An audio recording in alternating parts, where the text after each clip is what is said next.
Bagalkot by election ಒಂದಾಗ್ತಾರಾ brothers? ತಮ್ಮನ ಬಗ್ಗೆ ವೀರಣ್ಣ ಚರಂತಿಮಠ ಸಾಫ್ಟ್ ಕಾರ್ನರ್ ಹೊಂದಿದ್ದಾರೆ. ಬಾಗಲಕೋಟೆ ಬೈ ಎಲೆಕ್ಷನ್ ಈಗಲಾದರೂ ಒಂದಾಗ್ತಾರಾ ಬ್ರದರ್ಸ್? ತಮ್ಮನ ಬಗ್ಗೆ ವೀರಣ್ಣ ಚರಂತಿಮಠ ಅವರಿಗೆ ಸಾಫ್ಟ್ ಕಾರ್ನರ್ ಇದೆ. ಬಿಜೆಪಿಗೆ ಬರುವವರು ಬರ್ಲಿ, ಪಕ್ಷಕ್ಕೆ ಆಹ್ವಾನವನ್ನ ಕೊಡ್ತೀವಿ. ಮಲ್ಲಿಕಾರ್ಜುನ ಚರಂತಿಮಠ ಆಹ್ವಾನವನ್ನ ನೀಡಿದ ವೀರಣ್ಣ, ರಾಜಕೀಯ ಪಕ್ಷ ಅಂದ್ರೆ ಇದೆಲ್ಲ ಕೂಡ ನಡೆಯೋದೆ. ಬಿಜೆಪಿ ಮಾಜಿ ಶಾಸಕ ವೀರಣ್ಣ ಚರಂತಿಮಠ ಈ ಒಂದು ಸ್ಟೇಟ್ಮೆಂಟ್ ಕೊಟ್ಟಿದ್ದಾರೆ. ಮಲ್ಲಿಕಾರ್ಜುನ ಚರಂತಿಮಠಗೆ ಫುಲ್ ಡಿಮ್ಯಾಂಡ್. ಕಳೆದ ಚುನಾವಣೆಯ ಸಂದರ್ಭದಲ್ಲಿ ಮಲ್ಲಿಕಾರ್ಜುನ್ ಪಕ್ಷೇತರ ಸ್ಪರ್ಧೆ ಮಾಡಿದ್ರು. ಬಿಜೆಪಿಯಿಂದ ಟಿಕೆಟ್ ಆಕಾಂಕ್ಷಿ ವೀರಣ್ಣ ಚರಂತಿಮಠ ಎಂಎಲ್ಸಿ PH ಪೂಜಾರ್ ಜೊತೆಗೆ ಮುಸುಕಿನ ಗುದ್ದಾಟ ಕೂಡ ನಡೀತಾ ಇದೆ. ಹೀಗಾಗಿ ಮಲ್ಲಿಕಾರ್ಜುನ ಚರಂತಿಮಠ ಜೊತೆ ಹೊಂದಾಣಿಕೆಯ ತಂತ್ರವನ್ನ ರೂಪಿಸ್ತಾ ಇದ್ದಾರಾ? ಇತ್ತ ಕೈ ನಾಯಕರಿಂದಲೂ ಕೂಡ ಮಲ್ಲಿಕಾರ್ಜುನ್ಗೆ ಗಾಳ ಹಾಕಲಾಗಿದೆ. ಮಲ್ಲಿಕಾರ್ಜುನ ಚರಂತಿಮಠ ಸಂಪರ್ಕಿಸಿದ ಸಚಿವ ಸತೀಶ್ ಅವರು ಕಳೆದ ಚುನಾವಣೆಯಲ್ಲಿ ಮತ ವಿಭಜಿಸಿದ್ದ ಮಲ್ಲಿಕಾರ್ಜುನ್ ಅವರು. ಹೀಗಾಗಿ ಈ ಬಾರಿ ಎರಡೂ ಪಕ್ಷಕ್ಕೆ ಮಲ್ಲಿಕಾರ್ಜುನ್ ಅವರು ಅನಿವಾರ್ಯ ಇದೆ. ಬಾಗಲಕೋಟೆ ಬೈ ಎಲೆಕ್ಷನ್ ಕಾವು ದಿನದಿಂದ ದಿನಕ್ಕೆ ಹೆಚ್ಚಾಗ್ತಾ ಇದೆ. ಈ ಒಂದು ಬಾಗಲಕೋಟೆ ಬೈ ಎಲೆಕ್ಷನ್ ಸಂದರ್ಭದಲ್ಲಾದ್ರೂ ಬ್ರದರ್ಸ್ ಒಂದಾಗ್ತಾರಾ? ತಮ್ಮನ ಬಗ್ಗೆ ವೀರಣ್ಣ ಚರಂತಿಮಠ ಅವರಿಗೆ ಸಾಫ್ಟ್ ಕಾರ್ನರ್ ಇದೆ. ಬಿಜೆಪಿಗೆ ಬರುವವರು ಬರ್ಲಿ, ಪಕ್ಷಕ್ಕೆ ಆಹ್ವಾನ ಇದೆ. ಮಲ್ಲಿಕಾರ್ಜುನ ಚರಂತಿಮಠ ಆಹ್ವಾನವನ್ನ ನೀಡಿದ ವೀರಣ್ಣ ಚರಂತಿಮಠ, ರಾಜಕೀಯ ಪಕ್ಷ ಅಂದ್ರೆ ಇದೆಲ್ಲ ನಡೆಯುತ್ತೆ. ಬಿಜೆಪಿ ಮಾಜಿ ಶಾಸಕ ವೀರಣ್ಣ ಚರಂತಿಮಠ ಅವರು ಈ ಒಂದು ಸ್ಟೇಟ್ಮೆಂಟ್ ಅನ್ನ ಕೊಟ್ಟಿದ್ದಾರೆ. ಮಲ್ಲಿಕಾರ್ಜುನ ಚರಂತಿಮಠಗೆ ಈಗ ಫುಲ್ ಡಿಮ್ಯಾಂಡ್ ಇದೆ. ಕಳೆದ ಚುನಾವಣೆಯ ಸಂದರ್ಭದಲ್ಲಿ ಮಲ್ಲಿಕಾರ್ಜುನ್ ಅವರು ಪಕ್ಷೇತರವಾಗಿ ಸ್ಪರ್ಧೆಯನ್ನ ಮಾಡಿದ್ರು. ಆ ಒಂದು ಸಂದರ್ಭದಲ್ಲಿ ವೋಟ್ ಕೂಡ ಡಿವೈಡ್ ಆಗಿತ್ತು. ಹಾಗಾಗಿ ಈಗ ಬಿಜೆಪಿಗೂ ಕೂಡ ಅನಿವಾರ್ಯವಾಗಿ ಮಲ್ಲಿಕಾರ್ಜುನ ಚರಂತಿಮಠ ಅವರು ಬೇಕಾಗಿದ್ದಾರೆ.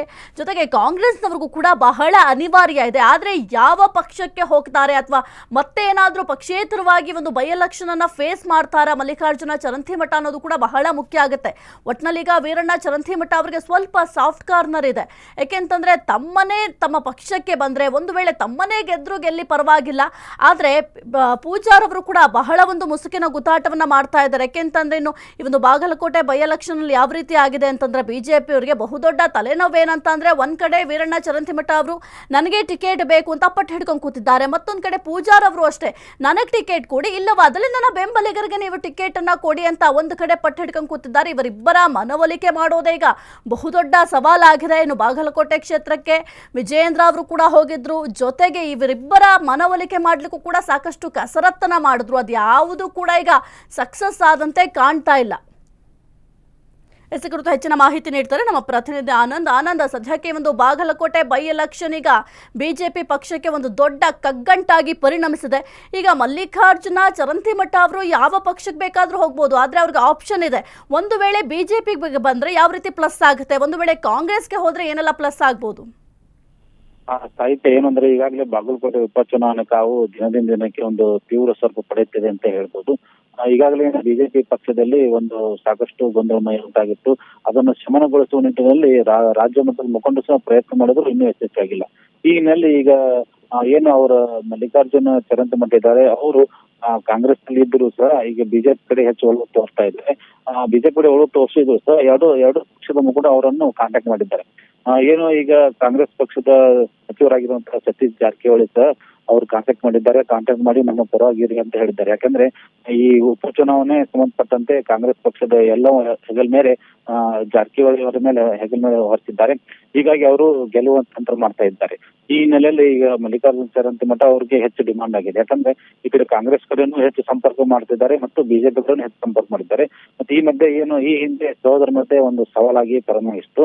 ಈಗ ಸಹೋದರ ನಡುವೆ ಬಾಂಧವ್ಯ ಉಂಟಾಗುತ್ತದೆ ಅಂತ ಹೇಳ್ಬಹುದು. ಯಾಕಂದ್ರೆ ಈಗ ಇವತ್ತು ಏನು ಮಾಜಿ ಶಾಸಕರಾದ ವೀರಣ್ಣ ಚರಂತಿಮಠ ಅವರು ಒಂದು ಪತ್ರಿಕಾಗೋಷ್ಠಿ ಕರೆದಿದ್ರು.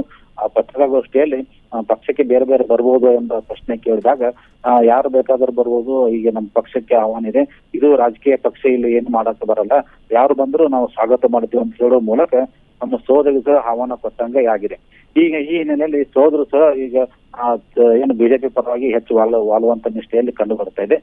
ಈ ಹಿನ್ನೆಲೆ ಈ ಚುನಾವಣೆಯಲ್ಲಿ ಇಬ್ರು ಒಂದಾಗುವಂತ ಸಾಧ್ಯತೆ ಇದೆ. ಇದು ಕಾಂಗ್ರೆಸ್ ಪಕ್ಷಕ್ಕೆ ಒಂದು ಏನೊಂದು ಸಾಕಷ್ಟು ಒಂದು ಪರಿಣಾಮ ಉಂಟಾಗಿದ್ರು ಸಹ ಬಿಜೆಪಿಗೆ ಪ್ಲಸ್ ಆಗಿ ಉಂಟಾಗುವ ಸಾಧ್ಯತೆ ಇದೆ. ಯಾಕಂದ್ರೆ ಈ ಹಿಂದೆ ವಿಧಾನಸಭಾ ಚುನಾವಣೆಯಲ್ಲಿ ಸಹೋದರ ನಡುವೆ ಸವಾಲು ನಡೆಯಿತು. ವೀರಣ್ಣ ಚರಂತಿಮಠ ಅವರು ಮಾಜಿ ಶಾಸಕರಿದ್ದಾಗ ಏನು ಇವರು ಸ್ಪರ್ಧೆ ಮಾಡಿದ್ರು, ಅವರ ಸಹೋದರನೇ ಮಲ್ಲಿಕಾರ್ಜುನ್ ಚರಂತಿಮಠ ಅವರು ಪಕ್ಷೇತರಾಗಿ ಬಂಡಾಯವಾಗಿ ಸ್ಪರ್ಧೆ ಮಾಡಿದ್ದಕ್ಕೆ ವೀರಣ್ಣ ಚರಂತಿಮಠ ಸೋಲುಗೊಂಡು ಕಾಂಗ್ರೆಸ್ಗೆ ಒಂದು ಗೆಲುವಾಗಿತ್ತು. ಈಗ ಮತ್ತೆ ಅದೇ ಮತ್ತೆ ವಾಪಸ್ ಆಗಬಹುದು ಏನೋ ಅನ್ನೋ ದೃಷ್ಟಿಯಿಂದ ಹೀಗಾಗಿ ಮಲ್ಲಿಕಾರ್ಜುನ್ ಚರಂತಿಮಠಗೆ ಎರಡು ಪಕ್ಷದವರು ಒಂದು ಆಹ್ವಾನ ಮಾಡ್ತಾ ಇದ್ದಾರೆ. ಮುಂದೆ ಅವರು ಕೈ ಪರಾಗಿ ಇರ್ತಾರೋ ಅಥವಾ ಬಿಜೆಪಿ ಸಹೋದರ ಪರಾಗಿ ನಿಲ್ತಾರೆ ಎಂಬುದನ್ನು ಮಾತ್ರ ಸಾರ್ವಜನಿಕರಲ್ಲಿ ಒಂದು ಕುತೂಹಲ ಮೂಡಿಸಿದೆ ಅಂತ ಹೇಳ್ಬೋದು ಸಾಹಿತ್ಯ. ಓಕೆ, ಥ್ಯಾಂಕ್ ಯು ಆನಂದ್ ನಿಮ್ಮೆಲ್ಲ ಮಾಹಿತಿಗಾಗಿ.